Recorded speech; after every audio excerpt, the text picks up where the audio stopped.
Ukipata leta. Bwana Yesu asifiwe.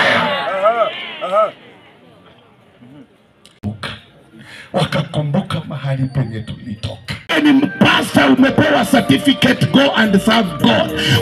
Kungangana, I'm sorry to say, utapata mmoja waagwa bila nakanje wakaona hata kama wote zimebobolewa ya kwamba msimame katika swati. Kama kuna mtu amenisumbua vihiga ni swati. Pastor hawakuwa wanatoa sadaka. I want to reform, nataka nikuwe pastor wa kutoa.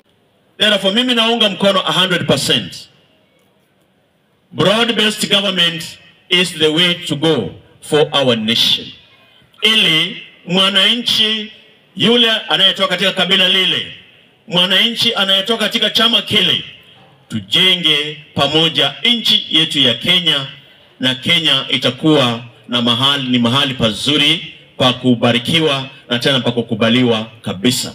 Kwa hiyo watu ambao wanahubiri ukabila Kenya, watu ambao wanatenga wananchi, watu ambao wanachochea wananchi kufanya fujo, hayo si mambo ambayo yanaweza elekeza nchi hii katika njia ya kufaulu. Kwa hivyo nina ombi langu kwa rais wa nchi hii ya kwamba endelea kuunganisha Wakenya, na wale Wakenya ambao mnapewa kazi ndani ya serikali, tafadhali don't let the government down.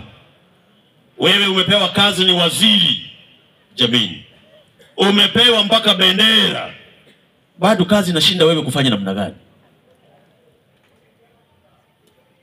Wewe unawaza tu mambo ya ufisadi,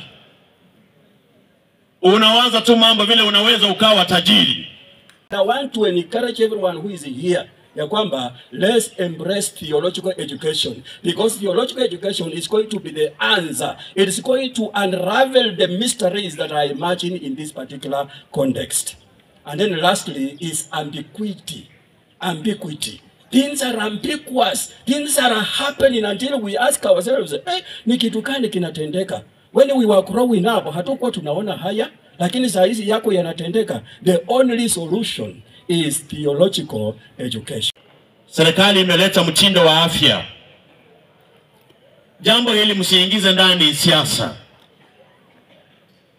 Social Health Insurance Fund ni ya kusaidia mwananchi kupata afya njema. Akiwa mgonjwa anaenda ndani ya hospitali. Akiwa mgonjwa anaweza enda Nairobi Hospital, anaweza enda Aga Khan Hospital, anaweza enda Kenyatta Hospital. Hiyo ndio lengo la serikali, kuona ya kwamba wananchi wote wanapata huduma bora ya afya. Kwa hivyo si vizuri masuala muhimu ya afya, ya uchumi, ya maendeleo katika nchi hii yanaingizwa ndani siasa ambazo zinafanya kazi ya serikali ichelewe, na hivyo kufanya njama za kurudisha mipango ya serikali. Hatuoni hiyo ni jambo lilo mzuri.